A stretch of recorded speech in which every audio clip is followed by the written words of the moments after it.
Hey, good morning guys, and Merry Christmas. I'm the Tech Prepper. Hope you're all doing well.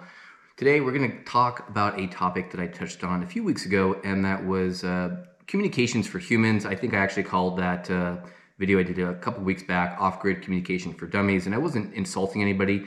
My point is that the bar is set far too high for the average person to get into comms. And I think that there's a place for communication outside of the internet and cell network in 2022, and radio is the perfect vehicle for that. We just need to make it easier to use. And all of the bits are there. So YouTube tells me this is about the portion where people start to drop off. So we're going to talk about repeaters, and I want to show you a demo on a software project I'm working on that intends to make finding and programming repeaters super simple. After we're done with that, we'll do a 101 on repeaters for the guys that may not be, and gals, that may not be up to speed on repeaters and what that is, how you find them, what they're used for, all of that good stuff. Stick around. All right, folks, we're going to try to do this in one take. Just off screen, I have my Yaesu FT818ND man pack. I have talked about this radio a lot. I have a small device called a DigiRig Mobile. It allows me to connect that radio to a tablet or a computer, or in some cases a phone. And then I'm running the CF20 Toughbook here. I'm just running the tablet portion to demonstrate to people that are not convinced that this older laptop is great for fieldwork, that you can run it just as a 2-pound notebook. Now, we're gonna go ahead and turn on our radio. And I have it connected to a 2-meter Yagi outside. So I'm running my custom software that has not been released yet. It's called MCOM Tools. I talked about it in that Off-Grid Dummies guide, as well on Buy Me a Coffee. So all we're gonna do is go on over to an area of the software called Op Mode. And as you can see, it shows that I am disconnected from the radio. So the very first thing that I've done is I think that plug and play is an absolute must. So if the live demo goes well, we should be able to plug this guy in. And within about a second, we should be able to get some visibility into it being detected. So you can see here we have the FT818 connected. We've got the frequency that's set on the dial. It shows us the mode. And this op mode feature allows us to define very specific modes of operation. This is not the subject of the video, but I'm going to switch it over to the 2-meter calling frequency. So it switched to 146.520 on FM. Hopefully it also changed on the radio off camera.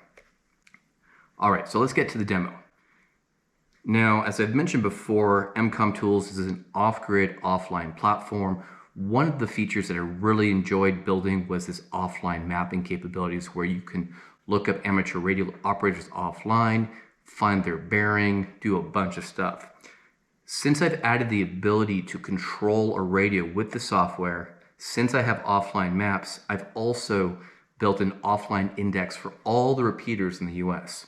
So you can see that my pin is right here.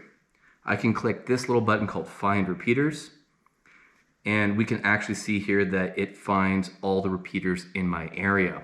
So this first repeater is a distance of 6.45 miles.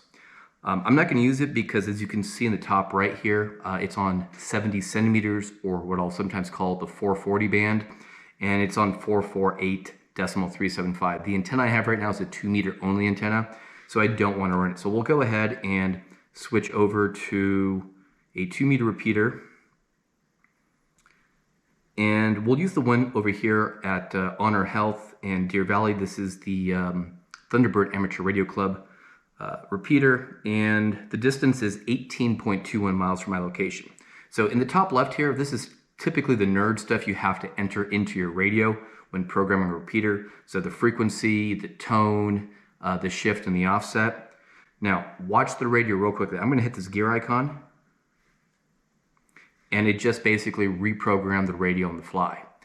Now we're going to take our mic. I don't know if I'm going to be able to hit the repeater at this distance on 5 watts, especially since this light that I'm using for YouTube puts out a lot of energy, but we'll try. KT1RUN monitoring. W7TBC repeater. But the point here is I have the ability now to have 100% offline, a map, the ability to find stuff in your area, And before we close this demo, actually, we're going to stop this demo right now. This is too much nerd stuff. But all right, folks, hopefully you enjoyed that little demo. Let's go ahead and talk about some highlights in that demo. So number one, I get a lot of criticism about why I picked the Panasonic CF20 Toughbook as my preferred platform for MCOM tools. Other laptops may work, but the reason why I like it is because, as you saw in that demo, the top here is detachable.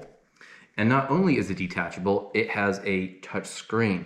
So if we take a look at that feature of being able to find repeaters and program them in one touch, the applications while using this while mobile. So if I were to mount this in my Jeep, and let's say I drive down to Mesa, Arizona, which is about 50 miles. This is something I did the other day.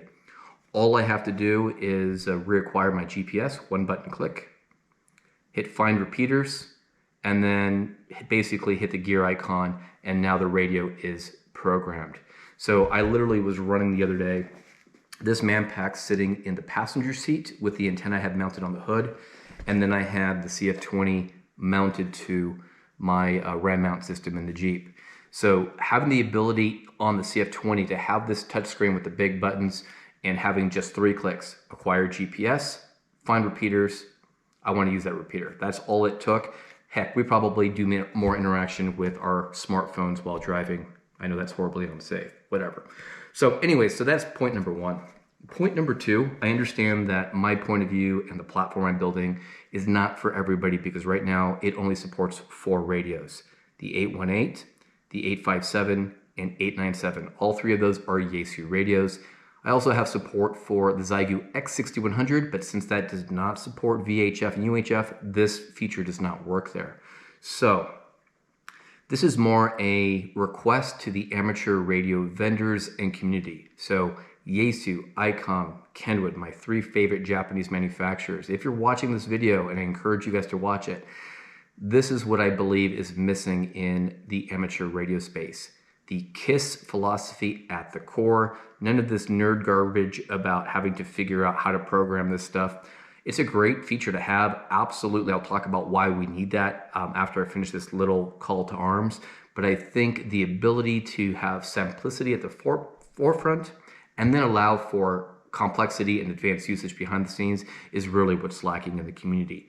Same thing applies to anybody who's working on fantastic software for amateur radio or radio.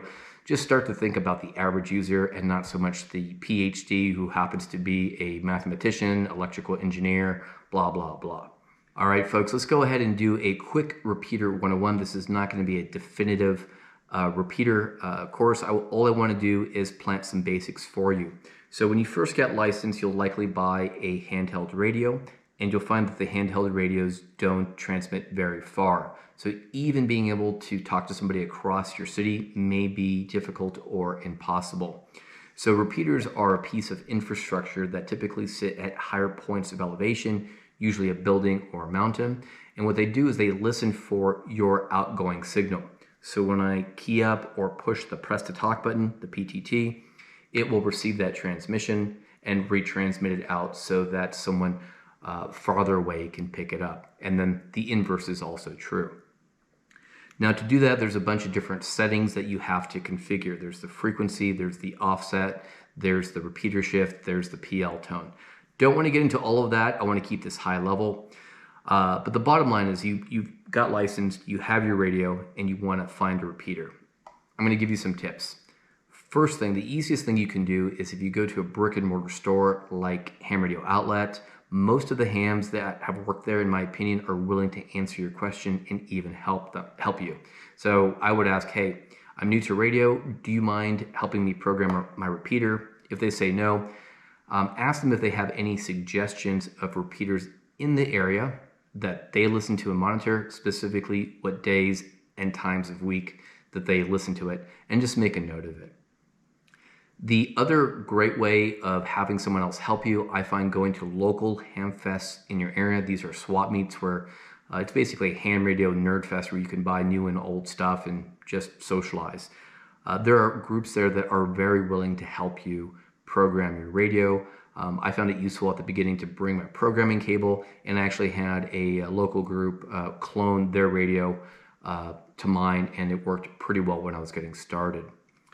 Third is finding a local club that can help you, and same thing, they will hook you up. So those are the ways of having somebody else help you. In the absence of that, I think you could also help yourself. And we're going to start with the most basic example. How do you find a repeater? Well, I know nobody probably but me does this, but I actually bought a copy of Repeater Map Book, and it has a large portion of the repeaters at the time it was printed across the US. And this book has everything listed by state and has all the details of how to program them. I found this to be a great offline tool in the event that you know how to use your radio, know how to program it, but you find yourself in some other part of the country and have no way to find a repeater.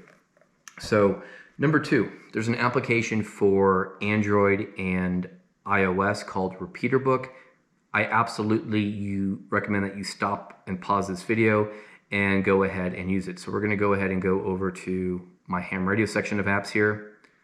Open Repeater Book, and you'll notice there that since our phones have GPS today, it detected where I'm at, and it's showing the repeaters in my area. So in that demo we did earlier, the first set of repeaters you see here, the first 4 or 5, were actually all listed in my application. So this is a great way to see, for example, that one that we hit, the W7 Tango Bravo Charlie. It has all the details here on how to program it. All right, so let's get back to programming. One thing I found is that it is extremely useful to learn to program your radio from the beginning using the front panel interface. I was recently on a backpacking trip at Mount Whitney, California, Lone Pine, California, where we had a diabetic emergency, and I had to quickly use the Repeater Book app to look up a repeater, and I had to go through and manually program about 6 to figure out which one I can get into. So in a life and death scenario, having the ability to do it manually is an absolute bonus. This is one of the reasons why I love this Yaesu FT60. The front panel programming is, I think, the easiest on the market. You can do the whole thing using just 3 buttons on the front panel. You don't have to go into a complicated menu system. You can even create small programming cheat sheets. I laminate mine and put them on small business card laminating cards and keep them in my wallet. I do it so much I haven't used it in a few years. That's another tip. Now, the other thing that you can do, and this is where most people go, I should have led with this, is that you can buy a programming cable. They are very much radio specific, and then getting some programming software. The popular one that's out there is called Chirp. It runs on Windows, Linux, and Mac. I've used them on all 3. They work with most radios out there, and you have the ability to find repeaters by zip code in your area. They've got a whole bunch of ability to pull in various different types of radio services as well. And it's fairly easy to program in bulk all of those memories. So Chirp and using software along with a programming cable is my last recommendation. So guys, this wasn't meant to be a completely in-depth video. I wanted to start to embrace and include some of the newcomers to radio, the newcomers to the channel, and talk a little bit about, again, my vision for the future of radio for humans. I believe simplicity is at the core. And then I wanted to plant the seed on just some techniques I've learned over the years on finding and programming repeaters. So with that said, guys, Merry Christmas, Happy Holidays, Happy New Year. I'm the Tech Prepper. Be strong, be safe, and be prepared. Oh, and I want to thank all of you guys on Buy Me a Coffee that continue to support what I do. I can't do this without you. The support is amazing. I'm going to be taking the week off next week, and I'm going to be turning on memberships. And actually, I'm going to do several things. So just spitballing here, not committing to anything. Number 1, I'm probably going to do a live stream now that I have high bandwidth internet finally out here on the sticks, and do a live stream one-on-one between myself and the Buy Me a Coffee supporting members, and I'll answer as many questions as I can within maybe a 1-hour period, and we'll do that once a month. 2, and I do promise, anytime I find ham radio gear that I absolutely have tested and believe in, whether it's one of these old CF20 Tough books and I find like a fleet of like 50 of them at a great price, the members will get basically an email that exists. Likewise, when I do my MCOM tools software development release, the members and the supporters are going to get first picks, so I will socialize that there. Occasionally I do some write-ups and some videos that are ad-free. Those I can't really commit to all the time, but in general I'm trying to come up with some perks to basically help support the channel, because my goal is to do this full-time. I'm having a hard time doing this with my day job, with family, and right now the thing that's taking a hit is my exercise, and I can't let that happen for much longer. So really appreciate all you guys. We'll have memberships starting in January of 2023. All right, bye guys, signing off again. Happy holidays.